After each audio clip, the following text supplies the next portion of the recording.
எல்லாம் அடுப்பை வச்சு குக்கர் வச்சுட்டேன். குக்கர் ஆயில் ஊற்றிட்டேன். ஆயில் காஞ்சிதான் வெங்காயம் போட்டு வெங்காயம் வதக்கிறதுக்கு உப்பும் போட்டுட்டேன். இப்போ வெங்காயம் வதங்கி வருது. இப்போ தக்காளியும் கொத்தமல்லியும் போட்டேன். இஞ்சி பூண்டு போட்டாச்சு. கறி போட்டுடலாம். மட்டனு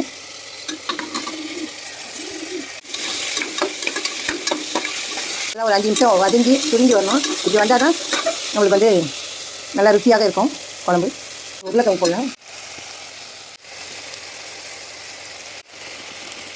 இது தண்ணி ஆட் பண்ணிடலாம். உப்பு சரி பார்த்துட்டு குக்கர் மூடி போட்டு விசில் போட்டாச்சு. 3 விசில் வந்துன்னு ஆஃப் பண்ணிவிட்டு தேங்காயும் முருங்கைக்காயும் போடலாம். பண்ணியாச்சு. இப்போ குழம்பு கொதிக்குது. முருங்கைக்காய் போட்டுருவோம். போட்டு அரைச்சி வச்சு தேங்காய் ஊற்றி போட்டு மூடி வேக வைக்கலாம். முருங்கைக்காய் ஃபைனலாக மட்டன், முருங்கைக்காய், உருளைக்கிழங்கு மிட்டா ரெடி. வாங்க சாப்பிட்லாம். என்னுடைய சேனல் நிலா டிவி. சப்ஸ்கிரைப் பண்ணுங்கள், லைக் பண்ணுங்கள், கமெண்ட்ஸ் பண்ணுங்கள். என்னுடைய சேனலுக்கு தொடர்ந்து ஆதரவு கொடுங்க. உங்கள் நிலா.